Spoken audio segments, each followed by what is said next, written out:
Hey, all, Scott here. You wouldn't believe it. I was on a train, it crashed, and now I'm washed up on this deserted island. I really shouldn't have worn this shirt today. Well, at least I packed smart. I have all the necessities I need to survive right here in this bag. Oh man, damn it, this is all I brought. Desert islands are the #1 source of actually finding time to play Brink. They're great, I love them, can't get enough. This is a conversation every self-respecting video game players have with their friends and doctor at some point. If you could only play one game for the rest of your life, what would you play? Or to add more context to the question, if you were stranded on a deserted island and could only bring one or a couple of games with you to play for as long as you're isolated from society, what games would you bring? I mean, I'm gonna be on this island for the rest of my life apparently, might as well actually play Brink. Now, desert island games are tricky to pick. They don't necessarily have to be my all-time favorite games. They're more so games that I wouldn't really get tired of. If I only had 5 games with me on this island, what games would last me the longest? The concept is sort of pretty flawed when you think about it because, oh, I can only bring like 5 games with me to the island, but I also have to have a TV, all the consoles these games play on, electricity, oh! And you can also own hundreds of games digitally on a lot of these consoles, so limiting it to a specific number of games doesn't make much sense, but who cares, it's fun to discuss. So let's just go with the logic that I can only have 5 games, even if the consoles I have can store hundreds of games on their hard drives. Well, if I'm gonna be on this deserted island for the rest of my life, it would be nice to know what games I should have shipped to me so I can have something to play. I have a lot of time on my hands, so why not? Hi gang, it's Scott's inner voice here. I just realized what I said was really f***ing stupid. If I can ship games to the island, then I can ask somebody for help. So I'm gonna make sure I can hear my inner voice. Well, heat stroke struck. Well, let's talk about my 5 desert island games. My 5 desert island games, alright. So I think the obvious choices would be everlasting titles, open worlds, games that don't specifically have an end, or if they do, it's a good few hundred hours away. See, that's why we have to head to howlongtobeat.com. I love visiting this website for my daily dose of, yeah, I'm not playing that. A game with hours in the triple digits is my worst nightmare, but that's what we're looking for here. The last thing I want is next time I get stranded, I pull Order 1886 out of my bag. Alright, let's look at the longest games documented on this site. I'm not in the mood to play Football Manager 2017 for the rest of my life, so let's just keep scrolling down. And the first game on this list I have any affinity for is Animal Crossing New Leaf. Really, any Animal Crossing game would be a good fit to be played for eternity, especially to maintain a sense of community while dying slowly here. Instead of living actual life trying to survive on an island, how about living life leisurely in a town full of animals? Playing this would be a fun escape from the reality of being stranded. And any of them except for New Horizons where you're stranded. The thing with Animal Crossing for me though, is I can only play it for like an hour at the most per day. It's the kind of game I can pop in for a bit, see what's going on, get a few things done and pop out. Which is why I'm gonna pick the original GameCube title as my first desert island game for the simple reason that it is still Animal Crossing and I can unlock Wario's Woods. Hell yeah, there are about 20 NES games you can collect and play here.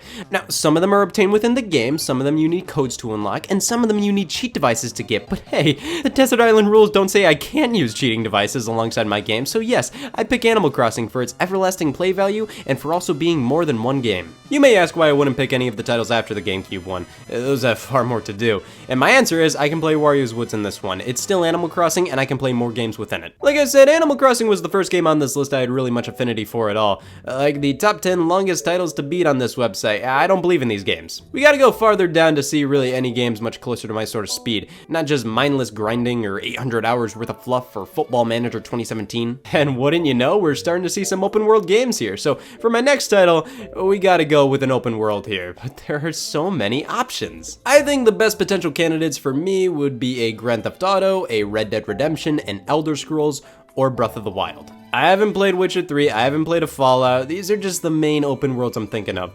Spider-Man PS4 was somewhat considered since it has such a fun open world and story and mechanics, but it doesn't really have that same make your own fun mentality the other games have, where yeah, you can have a blast playing these games through to the end, but you can also wander off the beaten path and screw around, live your life separate from the story, make your own game.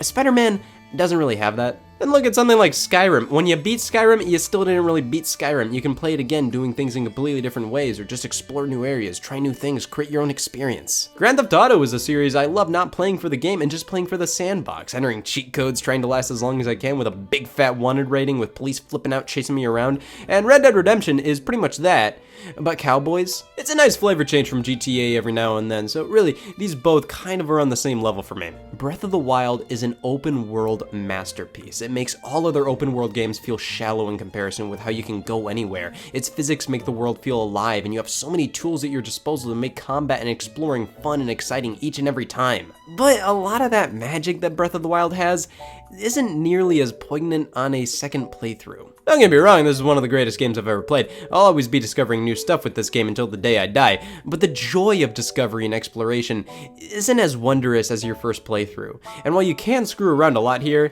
it's a bit more fun to screw around in something like Grand Theft Auto for me. You can make a car fly in these games. Now, my personal GTA of choice will always be San Andreas, but 5 has a lot more stuff to do, a lot more little mini games to play. You have the entire online component to play around with too if for some ungodly reason the sand has an Ethernet port. But Breath of the Wild has so much I haven't seen, it could last me a solid year of playing it. But then afterwards, I'd probably need to not play it for a good year, at the very least have it be fresh enough to jump back in. And then there's Skyrim, the only Elder Scrolls game I've played, and not a ton at that, but still, I could get some time out of this one. This is definitely a candidate and a half. So which of these would I want on the island?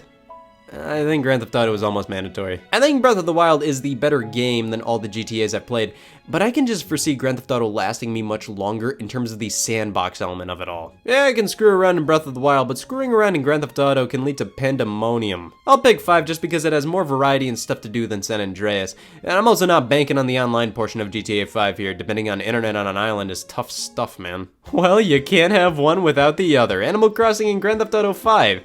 But it's gonna be a bit trickier to pick the last 3 here. We're throwing How Long to Beat off to the side, and now we're just gonna go with my primal instincts, what games I know I'll have a good time with for eternity. Well, I think a puzzle game would be a good idea. I mean, these things just keep on going. Tetris, Dr. Mario, Puyo Puyo, games that are infinitely replayable. They may not give you thousands of hours of pure joy immediately within like a 168-hour week, but they'll probably give you thousands of hours of killing time over a couple years. A Tetris game is the easiest pick. I do enjoy Dr. Mario, but there's no one Dr. Mario title that I can single out saying, damn, now this is a meaty game, look at all this content. Like, yeah, I can continually play some standard Dr. Mario in all of the titles, but no specific game in the series is like brimming with modes or different ways to play.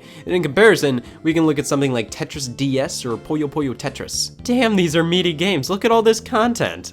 These games nailed the standard gameplay for their puzzle series, and on top of that offer tons of fun side modes and gimmicks. However, even though I adore these Tetris titles, my favorite puzzle game may just be Tetris Attack on the Super Nintendo. It ain't Tetris, but this is my happy game. This is something I can zone out with and play for hours. It's a great stress reliever for me. I feel weird considering this to be one of my favorite SNES games, but just let me have this. Even then, while I absolutely adore Tetris Attack, I have to give the next slot to Puyo Puyo Tetris. While I have the most embarrassing feelings towards Attack, and DS had fun NES game aesthetics, Puyo Puyo Tetris has so many different modes, like a story mode, combination modes bringing together Puyo Puyo and Tetris. You can play it as just a Tetris game or just a Puyo Puyo game if you want to. There's 4-player multiplayer on one screen. It just has so much and is pretty much the puzzle game that I could play forever if I had to. So, what else is there? Well, I think the obvious one for many would be Mario Maker. Super Mario Maker 2 lets us create our own levels, but it also comes packed with pretty much a fully featured 2D Mario game with its story mode. Yeah, there's a lot of premium Nintendo-made levels here, so you pretty much get a full-blown Mario game with this, on top of a level maker and an infinite amount of user-created stages. But here's the thing, I'm crafting this specific list with the idea that there's no online connectivity on this island. Without online, Super Mario Maker 2 is just a great fun Mario game, and that's it. It's bullshit. No online takes a big chunk of the value out of Mario Maker, but not all of it. We still have a fully featured Mario game here, and we can make our own levels, and you know you can just screw around with this forever. You run out of levels to play, you can make your own, damn it. How about this? I'll make another list of Desert Island games where I can access online, but this current one, yeah, we're offline only here. Because Mario Maker 2 loses a lot of its appeal here, I'm gonna have to say I'd pick Super Mario All-Stars plus Super Mario World. If I'd allow for game compilations to be on this list. Jesus, man, this is a mess. Alright, don't say, oh, if you're not including compilations, how can Animal Crossing possibly count? That's where I gotcha. The genre of this game isn't game compilation. The other games you can play there are bonuses. They're unlocks. You can unlock the original Metroid and Metroid Prime by connecting Metroid Fusion. Does that make Metroid Prime a compilation? I swear to God, please agree with me. When the entire point of a game is to be a compilation, I think that means it's out of the running in this list specifically. It takes a lot of the fun out of trying to pinpoint exactly 5 games you can play when some of them are blatant collections. But don't worry, we'll make a Desert Island compilation list. So I still want a Mario game here. I would have done Mario Maker 2, but that's disqualified. I would have done Mario All-Stars plus Mario World, but that's disqualified. So I have decided to go with a Mario game that's not my favorite, but in my opinion is so infinitely replayable that I kinda have to pick it. Super Mario 64 may be a bit wonky to play today, but it is one of the most fun games to pop back in continuously. It's not necessarily an open world title, but with how much fun it is to screw around and explore and try new tricks, it feels like one. Not only is it fun to recomplete this game over and over again, it's just fun to find exploits, glitches, trying to speedrun the game. It can be frustrating and a bit outdated at times, but I believe 64 is probably the most replayable Mario game. Sure, Odyssey is great, but similarly to Breath of the Wild, a lot of the magic of playing that game came from the first playthrough when everything was brand new. It's still an incredibly fun game, but Mario 64 has more fulfilling and memorable missions. It's more fun to replay continuously. I probably like Odyssey more than 64 overall, but I feel like I'd weirdly get more out of 64 by having it on a deserted island. And I know my favorite game is Galaxy, and while I'd love to bring it, I could play and beat that game for breakfast every day. I wouldn't get tired of it. 64's more open-ended nature suits the desert island lifestyle more than Galaxy to me. Alright, one more game to go, and of course, it has to be a Smash Brothers. I'm one of those fucking creeps who enjoys the single player offerings in each Smash game, so that's why I'm picking Brawl, because I'm a fucking creep. Why am I picking Super Smash Brothers Brawl for a desert island? Well, in my opinion, I feel like it was the best single player game in the series. You have a painfully long story mode, you have so many collectibles with trophies, stickers, music tracks, you can build your own lame stages, play demos of old Nintendo games, watch the E3 trailer until the end of time. There's just so much here to do and unlock, and while Brawl's core gameplay is definitely weaker than other Smash Brothers titles, it's still Smash Brothers at the end of the day. On a desert island, if I collected and unlocked everything in Brawl, I feel like I could delete my save file and start trying to unlock everything again, and it would still be a pretty fun time. It would feel a bit monotonous, but the unlocks and collectibles are cool enough where I'd still enjoy myself. I feel like if I would do that with Smash for 3DS, Wii U, or Ultimate, it would be incredibly boring. The collectibles aren't nearly as enjoyable. If online was in the picture, I'd probably pick Ultimate, but for the offline non-compilation list, this is what I got. But Scott might ask, what about compilations? Alright, if I could include video game compilations in my list of desert island games, here are the top 5 for me. Rare Replay, I mean, it has 30 games. I mean, some of these games, I'm sure you've been resting easy knowing nobody would ever shit on Attic Attack, but here we are. I mean, it's 30 games, not all of them are gonna be winners, but there's enough variety, great iconic games, and bonus objectives and features to make this game easily worthy of the list. Namco arcade games make me squee. Pac-Man, Ms. Pac-Man, Galaga, Dig Dug, Rally X, Gapless, I never get tired of these things, so obviously a Namco Museum has got to be here. I'll go with Namco Museum Virtual Arcade. Look at all these games. Plus you got Ms. Pac-Man. That game's totally up in the air whether or not it's included in Namco Museums. I'm not gonna play this collection constantly, but these are games I can play here and there forever yet never get tired of. And this is definitely in the same league as the puzzle games I was talking about earlier. Super Mario All-Stars plus Super Mario World. These are some of the greatest games of all time, plus Mario the Lost Levels. Again, these are games I will never get tired of, and there are 5 games here, so I really could have picked just Mario 3 or World by themselves for my Desert Island collection, but with this cartridge, I get 5 of them. Sonic's Ultimate Genesis Collection, so this is my favorite Sega Genesis compilation. It includes pretty much most of the major Genesis games I would ever want. All the Sonics, all the Streets of Rages, Vector Man, Comic Zone, plus unlockables, arcade games, a Master System game, achievements, videos, there's so much here. Now, there was a Genesis collection released on PS4, Xbox One, and Switch, but this one isn't nearly as fun. Sure, it has Gunstar heroes, but no Sonic 3 or Sonic and Knuckles, and no fun unlockables. Yeah, I'm still partial to Sonic's Ultimate. And finally, Halo the Master Chief Collection. You get a bunch of some of the greatest first-person shooters of all time, and these games are from the 21st century. They're big, full games. Halo 1 through 4 plus 3 ODST and Halo Reach and the multiplayer modes, yeah, I'll take that. Speaking of multiplayer, what if I'm gonna be on this island with other people? Well, we need some multiplayer-focused games, so here are 5 games to bring that are multiplayer-focused. Super Smash Bros. Ultimate, the best multiplayer experience in the franchise, no doubt. I know I said Brawl for my original list, but that was within the context that I'd be alone and ugly. If I'm with people I totally might just eat, I'm bringing Ultimate. And when you're with friends, you gotta bring a Mario Party, and I have got to pick 6. I feel like you could pick pretty much any game from 1 through 8 and you'll pretty much have the same experiences, but 6 is my personal favorite. It has a day and night cycle, and not every game can say they have a day and night cycle. That's right, f you, Attic Attack. Mario Party is just an easy game to play for as long as you want with friends. Each time you play, it's different enough with how random it can be to keep things interesting, so it's a prime candidate for a desert island. Wii Sports, I'd pick Wii Sports Resort, but I'm already dealing with all of this. Wii Sports will always be fun with friends, and I can play bowling or golf forever. Mario Kart 8 Deluxe, you got the most content out of any Mario Kart game, a solid battle mode, 4 players, and even more if everybody has their own switching copies of the game. Yeah, I'll take this as well. And Halo the Master Chief Collection. It's 5 full games with multiplayer, come on. And finally, let's go with the online-oriented list. Super Mario Maker 2, you have my blessing, and it's a fun way to try and contact help. Smash Bros. Ultimate, yeah, the online in this game ain't that great, but it works. There's a large community playing this game, and I can download cool user-made stages and watch user-made videos as well. This will be my entertainment. Grand Theft Auto 5, I mean, there's a huge online component here that's completely optional. I already picked this for my standard list, disregarding the online. Now with it, of course I have to. Minecraft, sure, I can enlist the help of Minecraft players to stop me from going insane. And Halo the Master Chief Collection. I'm not even a big Halo guy, but I can't beat that deal. And finally, let's consolidate everything to one 5-game list where no rules exist. Which 5 of all of these games across all of these lists would I pick if I could have online games, compilations, and I had multiple people with me? Rare Replay, Grand Theft Auto 5, Mario Maker 2, Super Smash Bros. Brawl, Sonic's Ultimate Genesis Collection. Maybe, I mean, I don't know, this is a weirdly hard list to make. So those were the games I'd consider to bring with me onto a desert island, but there are so many that would just make sense. Stuff like The Sims, SimCity, Civilization. I could play the Oregon Trail forever. Really, this isn't a definitive list, just games I personally feel like I could get the most out of over the longest period of time. It's truly just an opinion thing, so I'd really love to hear what others could play forever. Everybody has different picks, that's what makes this topic so interesting, and being stranded is great for us Brink players out there. Get me off of this fucking island! Alright, well now I have a better idea of what kind of games I should start playing. It's not like I have much else to do. I mean, all they have here is a Five Below. Like, come on, no wonder it's deserted. Hey y'all, Scott here. I finally found my 4th calling in life. A match made in heaven. I finally opened up my own tattoo parlor. Welcome to the Scab Lab. You ever think to yourself, man, skin? Well, this is the place for all you tattoo chow hounds, such as myself, and if you're lucky, you get your picture in the No Infections Club. We give out free samples, and if you don't like it, I am so sorry for what I just did. Of course, to prove how much I believe in our product, I will give myself a sleeve. I'm thinking blue today. The business and I weren't a good fit. Sometimes two things just go together.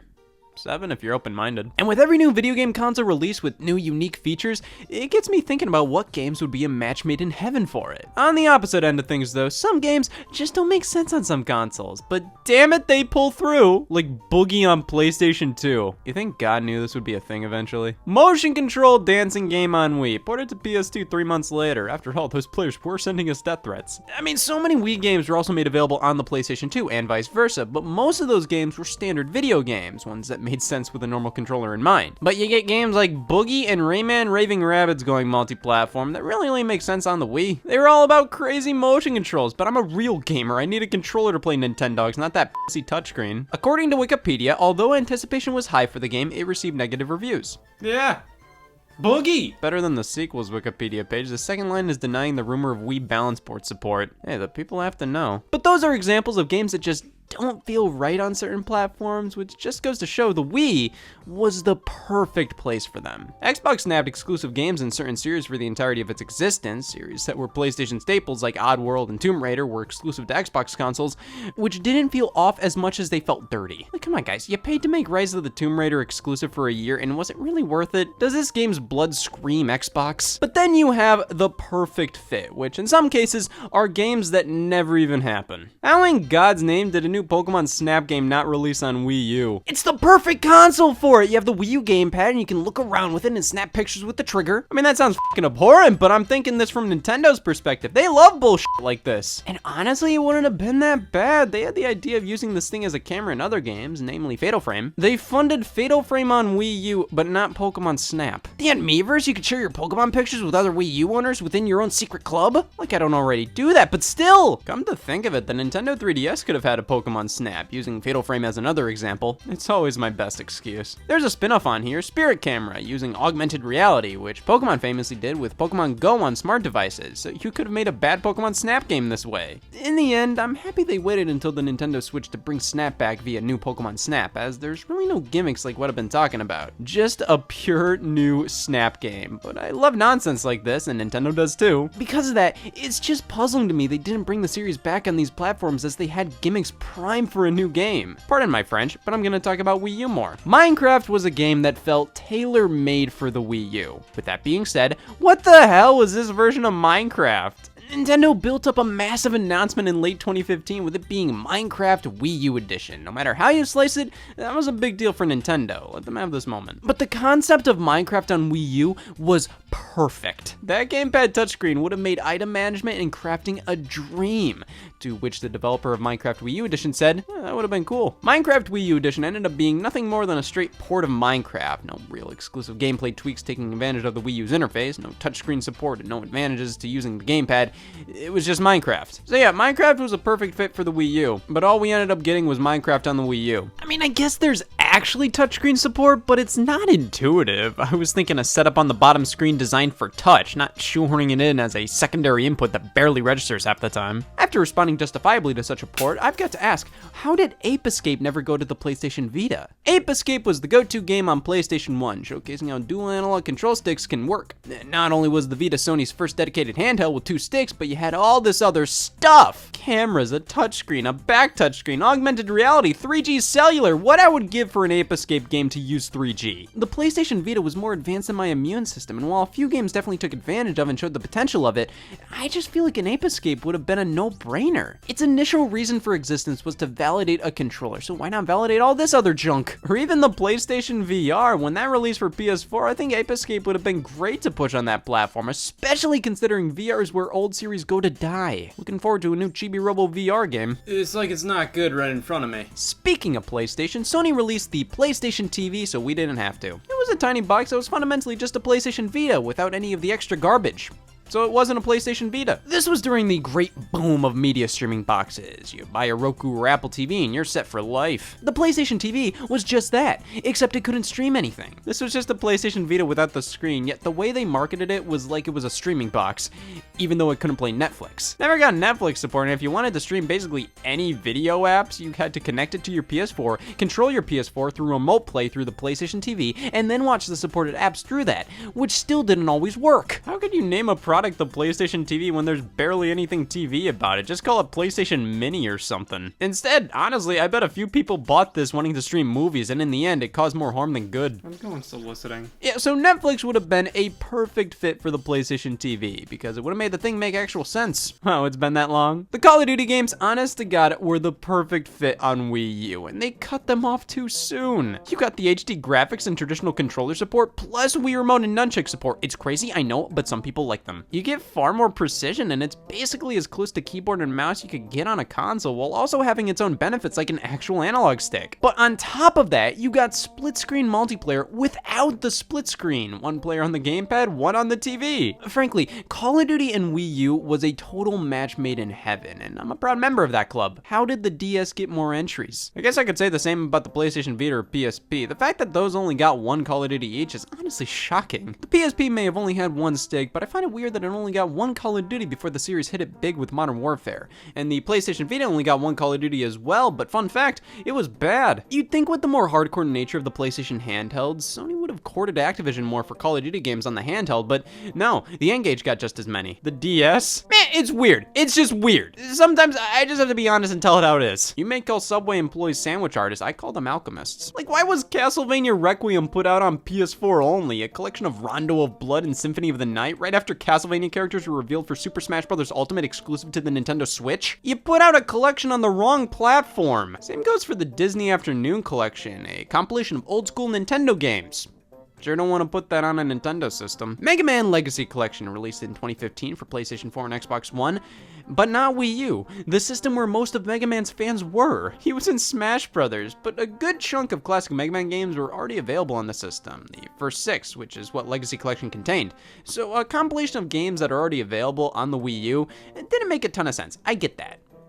But they still put the game on 3DS where all these games are also available in the eShop. What was going on here? Michael Jackson's The Experience, another motion-controlled dancing game, a perfect match for Wii and Xbox 360's Kinect, yeah.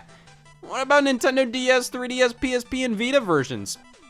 don't forget the Mac. I never do. Honestly, more often than not, it seems like publishers go out of their way to ensure their game doesn't go on the right systems. Alright, here's something that totally should have happened. Punch-Out on the 3DS. With the 3D display, I feel like you could have done a ton of great things with depth and timing your dodges. Punch-Out's always been a game of reading your opponent's movements and dodging at just the right time, so if the 3D display would have been utilized properly, it would have been easier to know exactly where the fist is in relation to your face and when exactly to block or dodge. It could have also done some fun-in-your-face 3D effects, and I think Punch-Out on Wii's art style would have looked really good on the handheld. Now, for games that would have been perfect on Wii, Luigi's Mansion. What? Why did this not happen? The GameCube game had controls that could have perfectly used the Wii Remote's pointer. Instead, they opted to bring the game to 3DS for the 3D display, which I am crazy mixed on. Luigi's Mansion was originally tested with stereoscopic 3D, which was later scrapped, so the game appearing on the 3DS was almost like finally bringing justice to a badass idea. In reality, some people didn't think the remake was badass, but it was ass bad. It's incredibly commendable they got the original Luigi's Mansion to work on the system as well as it did, and seeing it in 3D is a cool way to rectify that original idea.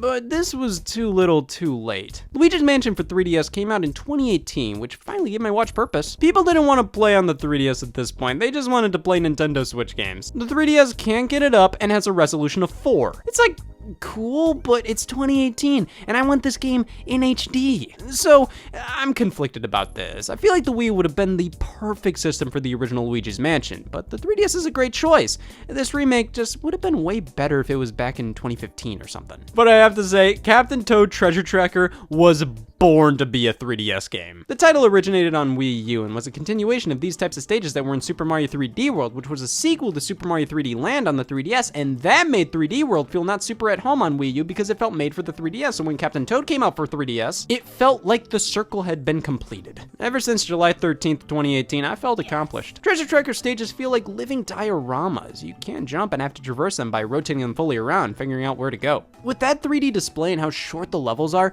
this feels right at home on the handheld, more so than the more popular Nintendo Switch port. I'm putting the Switch version of the game in the weird choice category, especially since it came out quite a while before Super Mario 3D World did for the Switch. Like, that game makes far more sense logistically on Switch. Captain Toad had a lot more of the Wii U gamepad's DNA baked into the experience. A lot of Wii U games never felt like they took full advantage of the gamepad enough, or if they did, it was a total gimmick. Captain Toad was designed fully around the thing, not to the point that it makes the game more fun or completely unplayable without it, but looking at the Switch version, a lot of this feels way shoehorned on. Any touchscreen or microphone business had to be reworked on Switch. On the 3DS, it just feels made for the system. And when a game feels made for a system it wasn't even made for, that shows you how well it fits. And speaking of Mario 3D World, I have opinions. Considering Captain Toad got ported to 3DS, it almost made me want to see what 3D World would look like on the handheld. I mean, its direct predecessor was a 3DS game. I felt like if Nintendo was really strapped for cash, they could have attempted a 3D World port on the 3DS, to which I don't think it would be that bad. The game would have 3D support, and in many cases, I think would feel more at home. But overall, I actually think Super Mario 3D World and Super Mario Odyssey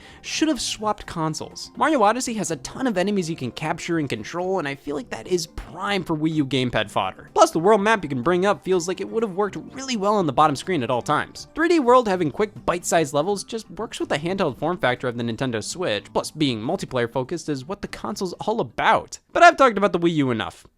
For now. Why not go in the exact opposite direction and talk about some dumb bullshit I know nothing about? The Persona series has been consistently tied to PlayStation consoles, but spin-off titles, those could be anywhere. Hide. I never got that. If anything, it made sense to make the core series multi-platform and then put the spin-offs on a limited number of consoles, because why would the fighting game spin-off sequel to Persona 4 on a console that's never gotten Persona 4 do better than Persona 4? Persona 4 Arena and Arena Ultimax came to Xbox 360. Persona 4 was a PlayStation exclusive for the longest time, and these were really the only Persona games on Xbox at the time. Persona 5 Strikers was a sequel to Persona 5 while being a spin-off hack and slash at the same time and came to Nintendo Switch, but it came out without the original Persona 5 on the platform. Why put these spin-offs on systems but not the actual games? If you're confident enough these spin-offs will do well, what makes you think the games they're based off of that got critical acclaim across the board wouldn't? I guess Atlas at the time assumed 360 owners didn't want RPGs and just wanted fighting games, but it would have made more sense to me if they just fully committed to the series being PlayStation exclusive rather than sprinkling spin-off one-offs on other systems. We're gonna give people Persona Q2. It's filled with fan service and is on a platform that never got any of the games it references. But sometimes, games like to roll with the idea of being an imperfect fit for the console they're on. Take, for example, any M-rated games on the Wii and DS, like Mad World. The whole gimmick of this game is that it's incredibly gruesome and bloody, and it's on the Wii. It almost felt like an in-joke. Let's put this gory game on the Wii. We'll lose all of money, but it'll be really funny. Weirdly enough, the fact Mad World didn't fit on the Wii at all made it fit that much more. I can't imagine this game on anything but the Wii. Opposites attract, and I could say the same about the House of the Dead franchise, but in reality, this is perfect on the Wii through and through. Light gun games kind of died out there, especially on consoles. You need specific hardware for them all, and regular first-person shooters were just more appealing to people. But the Wii brought them back with its pointer functionality. House of the Dead 2, 3, and Overkill work perfectly here. It may feel out of place with Overkill being one of the top Sayer f***s in all of gaming, but this series was right at home on the console. Same can be said for Sin and Punishment. They brought this Japan exclusive series back for the Wii worldwide because it was an unreal shooter. And it works flawlessly here, and honestly gives me a lot of hope for revivals like this. Sometimes you just have to wait until that perfect piece of hardware comes out. You can't just put whatever out on every single console. It pays to be patient sometimes. I thought as a kid Super Smash Bros. Would be perfect on Nintendo DS, or even a 2D sprite-based one on Game Boy Advance. I was wrong, but I think they could have made a great stripped-down version, though they decided to wait until the Nintendo 3DS to make a portable Smash Brothers, and that was probably for the best. I thought Star Fox would have been perfect on Wii. You move the ship around with the nunchuck, aim with the Wii remote. They even had a little micro game about it in WarioWare's Smooth Moves, but the Wii came and went, and we never got a Star Fox, but that was probably because they had an even better idea for the next console. Bad example, but you get what I mean. You just have to wait for the right time to bring Metroid Prime back. Why was Federation Force on 3DS? You're making a multiplayer first-person shooter and you put it on this thing? The only reason they did this that makes sense is because the 3DS was cheaper to develop for, because when you think about what system makes the most sense for a co-op multiplayer first-person shooter with tons of online elements, yeah sure, pick the stupid pick. I think a lot of games would have been great to see on the Game Boy Color. I'm mainly talking DX ports, like with what happened to Link's Awakening. Originally a Game Boy game, brought over to Color with a few enhancements. Just the fact it was in full color this time honestly wasn't enough, but some random extra tweaks were done to truly make this the definitive version. Games like Super Mario Land 2, or for the love of God, Metroid 2 would have been perfect candidates for Game Boy Color releases. A lot of games made for the wrong platform, well, they can be rectified later down the line. Mario Party the Top 100, I swear to God. You're gonna compile the best 100 minigames from across the home console Mario Parties and put them on the 3DS and not even acknowledge the handheld ones at all? You're gonna put this game out with just one really bad game board to play multiplayer on? This was just done to put something out on the 3DS that holiday. It was obviously made not to celebrate the series, which is what the marketing would lead you to believe. It was developed because it was easier to make than a brand new Mario Party from scratch. And put it on the 3DS because just like Federation Force, it's just flat out easier to do that. And Mario Party on a handheld and not a home console is like ordering deep dish pizza with no cheese, sauce, and extra olives. Go ahead, try it. Thankfully, we got more chances with new Metroids and Mario Parties on systems that make more sense.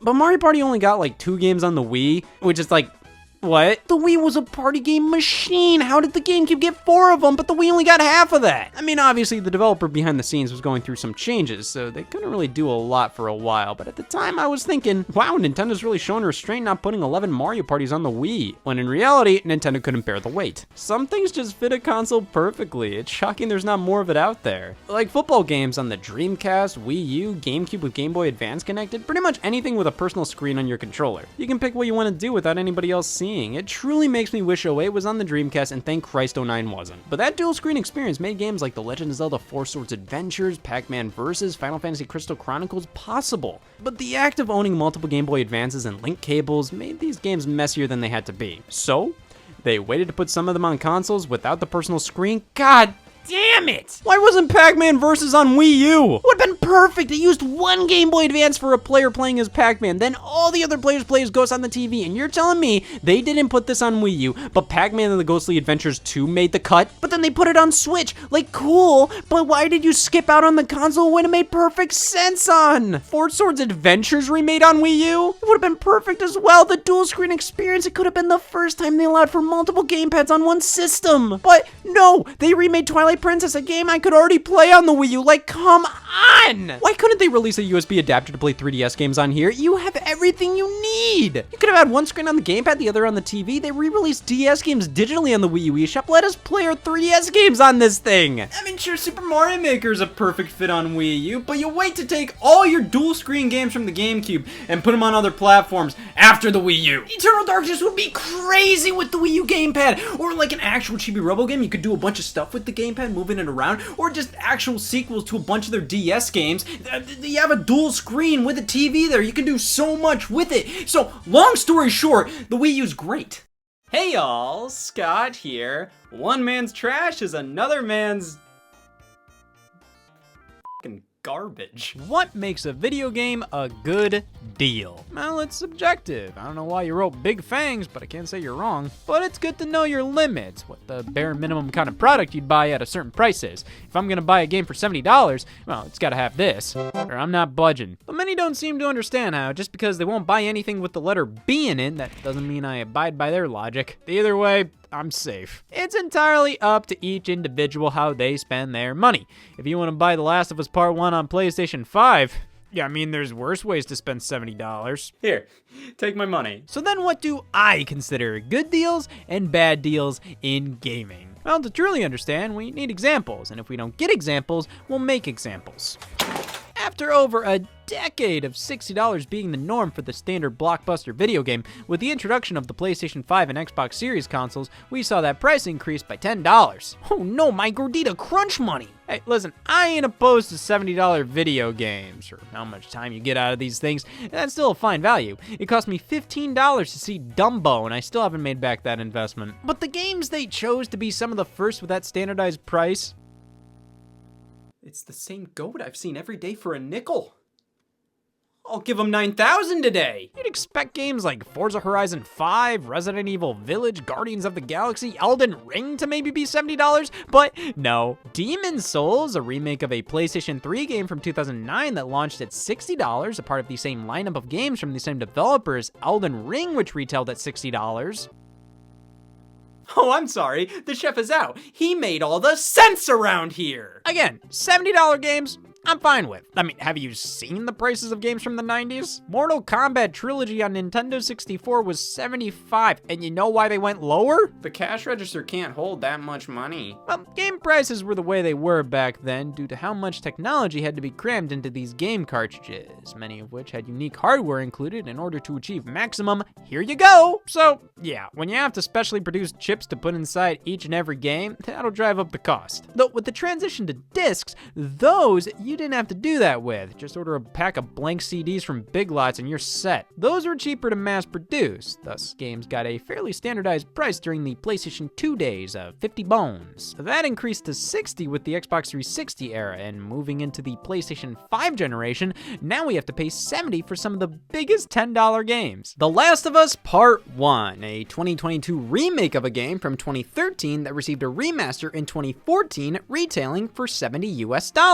Why is this so expensive? Because the toxins released spending $70 are far healthier than burning it. This is what I'd consider to be a bad deal in gaming, alright? Let's just use this chart here to compare all releases of The Last of Us. In 2013, you got the initial release for $60, considered Game of the Year by millions, one of the best stories told in all of gaming alongside incredibly tightly designed gameplay. And that's just the single player campaign. You got multiplayer as well, plus a downloadable single player prequel for an extra $15.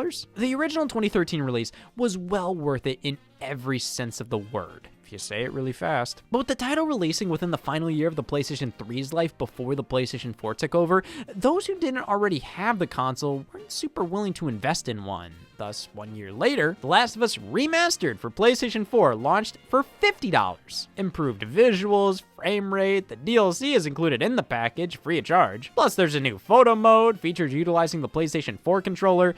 This isn't the most exciting remaster, but it was a necessary one, giving the PlayStation 4 user base the chance to play one of the greatest games of all time in the most definitive way possible at a discounted price that would continue to drop over time. 8 years later. This game better look like Satan's worst nightmare. It looks like you just had a bad dream. The Last of Us Part 1 is a remake of the 2013 game, not a remaster like the 2014 game, and putting them all side by side, wow, you can tell. To be fair, during the cutscenes and other in-game moments, the differences can be more drastic than you think. They truly did rebuild this game, but a lot of the differences feel like just that. Not necessarily an upgrade, just it looks different now. Going from the original PS3 game to Part 1 on PS5 is a huge step up. But from remastered on PS4, like there should have been a bonus feature in Part 1, a fucking bird that tells you when something's different. If anything, they took more stuff out with the exclusion of the multiplayer mode. And yes, the game looks better now, but The Last of Us Remastered still looks better than 90% of the games releasing these days, and you can play that on PlayStation 5. And how many times can they keep just enhancing graphics on a game and expect people to care? There's one more pixel on the screen in The Last of Us Part 1 too. Well, there is more content. Yeah, hopefully it's obvious why I think that's a bad deal, though I can understand why some people have no problem spending that kind of cash on this kind of game. What you spend your money on is your own damn business. Until the government gets involved. I guarantee the people who complain about this just bought the stupidest goddamn thing ever. This is why I guarantee it. Blizzard Arcade Collection. A handful of games developed by Blizzard before they changed their mind on going bankrupt. A solid little retro distraction with some cool bonus features and variations of the games included. They actually went in and created definitive versions of these Super Nintendo games, combining elements from other console versions into one, which is awesome. For $20, this is a great way to play these vintage games. One problem, these games are available for free on Blizzard's website. Well, not really free. They cost the guilt of not buying the arcade collection. Now, let's be fair here. The versions of the Lost Vikings and Blackthorn Blizzard has available on their website are the DOS versions, and Rock and Roll Racing is more of a cut-down demo of the full game with loads of content missing. The arcade collection contains the console versions of these games, plus the definitive editions, which have loads of value to them. Plus, later on, they released a free update putting two games that aren't on Blizzard's website for free in the collection. I think the initial thought of, oh, they're releasing a collection of games for $20 when they're also offering PC downloads of the games included for free, what a crock, is understandable, but they included a lot more than those free versions ever will. And it's not like they removed the free downloads after they released Arcade Collection, so this, I wouldn't say it's a bad deal, though I wouldn't say it's a necessarily good one either, especially when it initially launched with only 3 titles. I'd say this is wholeheartedly an deal. But that just begs the question, what do I consider a good deal in gaming?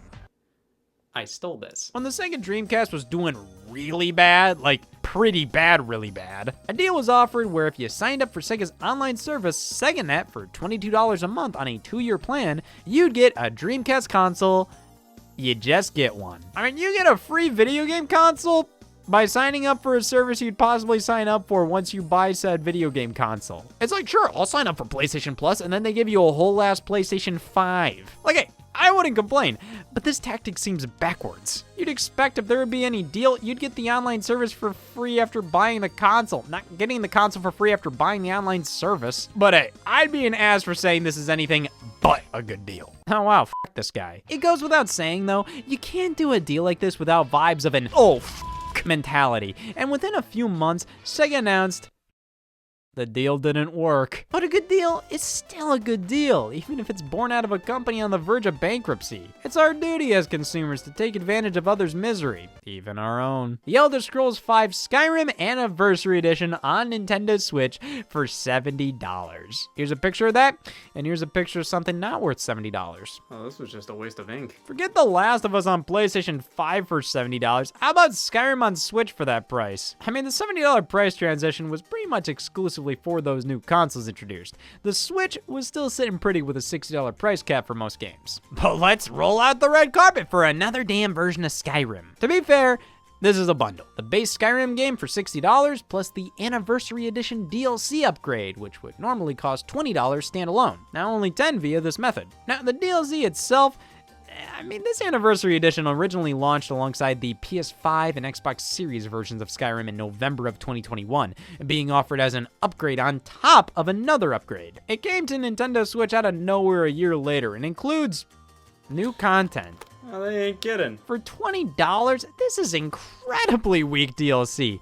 It's a bunch of items and gear, some quests. I mean, decent enough add-on content, but for $20? On top of the $60 for the base Skyrim game, which is $10 more than the superior special edition on the other more powerful consoles. An Anniversary Edition doesn't even come alongside any next-gen upgrades like it did on PS5, which kind of warranted the release of Anniversary Edition to begin with. But hey, Anniversary Edition on Switch does improve the graphics slightly, and now the game runs worse than it did without the DLC. God, after that, I need something slightly more positive.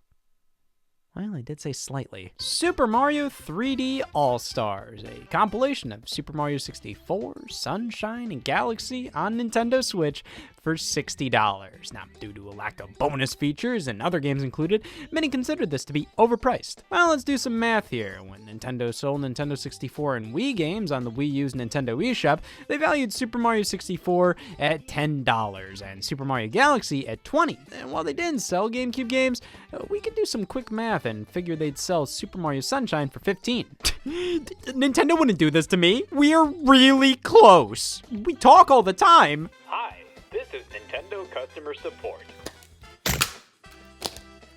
Hi, my DS won't turn on. Well, this price accounts for the baseline, just the game experience for the most part. 3D All-Stars enhances the games. If you squint, Mario 64 got the least attention here. Hell, you could compare it to the standalone Wii U release, and that one you could save and load suspend points whenever you wanted. You can't do that here, though the game looks and controls far better in 3D All-Stars, and it's interestingly based on a Japan-only release of the game, now including Rumble support. Sunshine is now in widescreen with an increased resolution, Galaxy can now be played with a standard controller, and all games can be played portably, which you could warrant a price increase for that. On paper. That's not a feature of the game, that's a feature of the Nintendo Switch. If you list portability as a feature of a Switch game, what are you doing? The Xbox version of this game is more expensive because it has the feature of using an Xbox controller to play it. The bonus content is pitiful in this collection. Basically just the soundtracks of the 3 games, a feature that was included because no thought had to be put into it. At the end of the day, considering everything that's been included and the enhancements to each game, the value of this collection to me is around $50 to $55, which when it retail for $60, I don't really think that's anything to freak out about. If you're somebody who refuses to pay a couple bucks more than what you think the imaginary value of a product is, you're probably fucking awesome, which means you would love Gears of War Ultimate Edition on Xbox One, a $40 remaster of Gears of War on Xbox 360. I only have $5.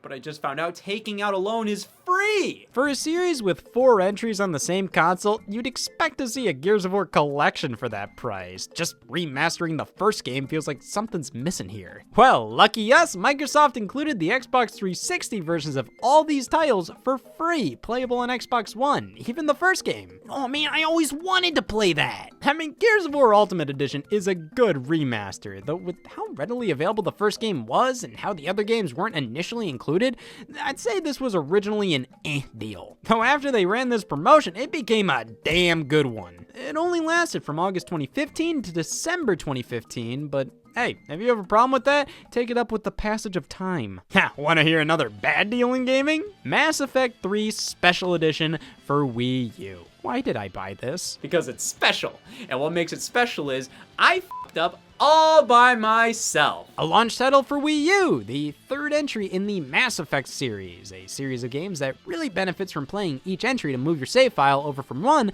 to another. Of course, Mass Effect 1 was only on Xbox 360, so when Mass Effect 2 released on PlayStation 3, they incorporated an interactive comic that enabled you to cruise through an abridged Mass Effect 1 story and make the decisions you would have made that could alter how your story goes in Mass Effect 2. But then they eventually released Mass Effect Trilogy on Xbox 360 and PS3, bundling all games together while also putting Mass Effect 1 out on PlayStation for the first time. That launched during the holiday of 2012 for $59.99. Mass Effect 3 Special Edition launched on Wii U that same holiday for $59.99. Okay, well, it's Special Edition. There's gotta be something special about it. That's not special. Funky Barn's on it too. Sure, you get a new interactive comic. A bunch of the DLC is included, plus the M597 Landon weapon. It's only in the Wii U version. You know what else is only in the Wii U version? A good reason to buy Mass Effect 3. But they couldn't bother to price this game at like at least $50? Bringing the trilogy over would take 3 times the work. This game was so cheap on the other platforms because on Xbox 360, it was a matter of putting discs in cases. And on PlayStation 3, they just had to bring over the original Mass Effect and that's it. So I get why this bundle didn't come to Wii U. But why was it the same damn price? Ooh, well, Wii U gamepad functionality. Yeah, because doing this playing Mass Effect 3 feels badass.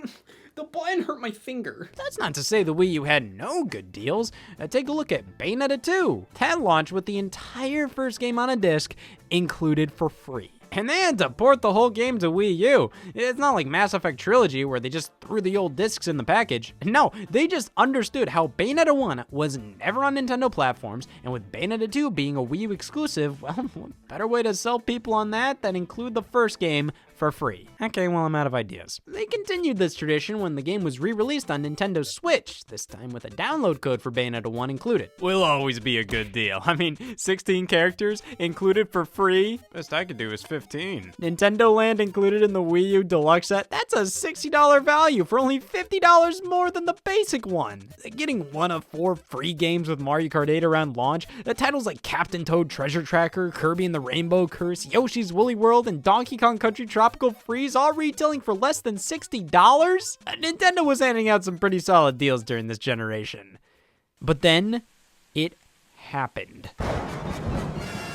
In the era of the Nintendo Switch, Nintendo wasn't too interested in cutting consumers a deal. Case in point, the Switch version of Donkey Kong Country Tropical Freeze. $50 on Wii U when it released as a brand new video game, discounted to $20 in 2016. Nintendo Switch version releases in 2018 for $60. What did they add to this version? The goddamn Pope?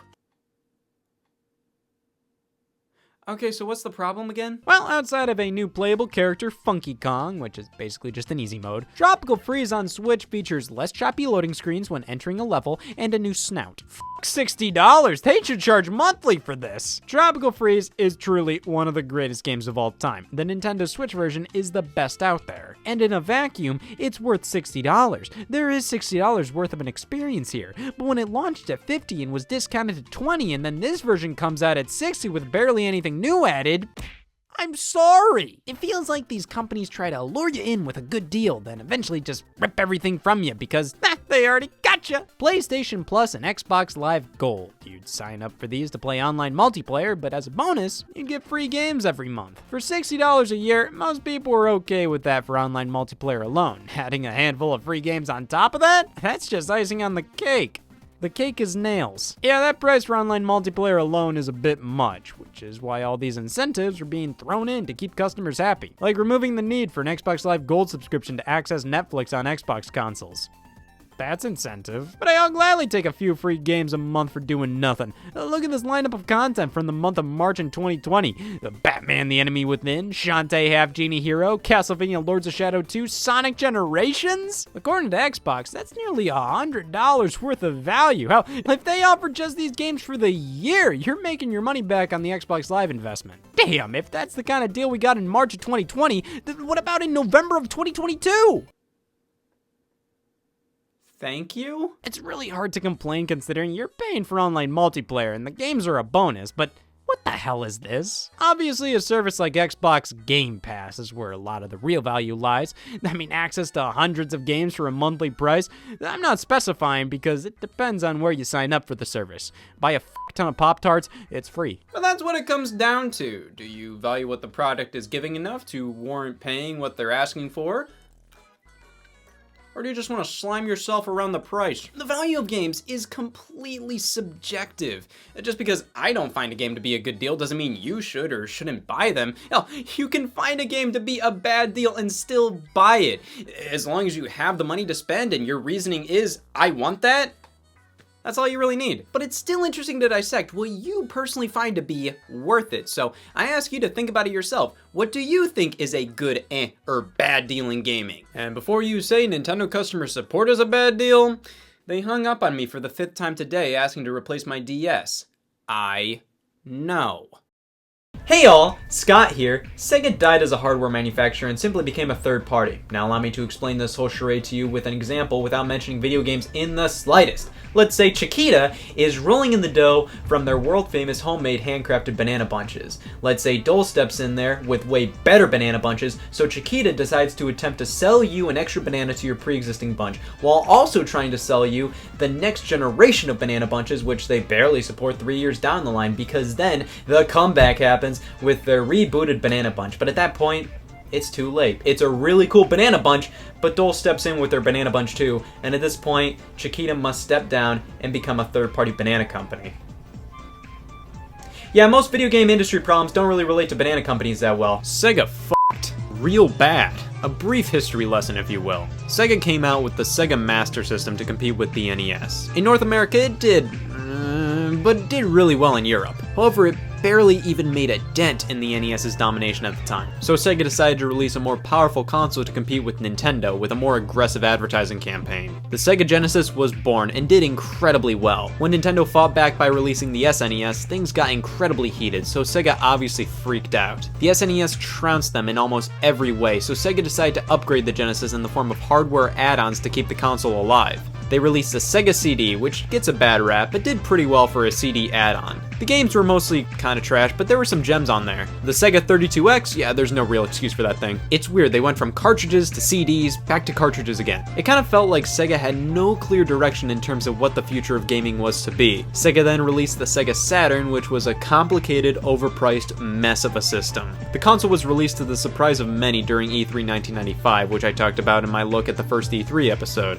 Developers had a hard time making games for it, and with the Sony PlayStation coming out at a substantially cheaper price, the Saturn failed to gain much traction. Except in Japan, those guys loved the console. By the time Sega released the Dreamcast, they were simply running out of money, and despite a successful launch, the PlayStation 2 looming over the horizon and eventually eating the Dreamcast lunch, Sega made the wise decision to throw in the towel as a hardware manufacturer and became a peasant third-party developer and publisher. Sega failed due to a number of different things. Obviously, the transition between the Genesis and Saturn really did hurt them hard, as Sega tried to get consumers to pick up an add-on to the Genesis that they barely supported, and then tried to get consumers to pick up their next console less than a year later that they barely supported. While the Dreamcast is a phenomenal console, it was sadly too late, and Sega had to drop out due to a culmination of bad decisions made year after year. So that begs the question, who would be the next Sega of the big three, Nintendo, Sony, and Microsoft? Now obviously all three of these companies are much smarter than Sega was back in the mid-90s, but if any of them were to drop out of the console race, who would it be? To reiterate, I'm not asking which of these three will be on the verge of bankruptcy and be forced to leave the hardware business like Sega did, but instead, who would have the most to gain from ending video game hardware production? Nintendo has had quite a rocky last few years with the failure of the Wii U, and while the 3DS has done extremely well, many have assessed they would do much better as a third-party developer. Sony has had a multitude of problems simply as a company. Most of their products, other than the PlayStation brand, are just not doing well at all. Of course, the PlayStation 4 is doing incredibly well.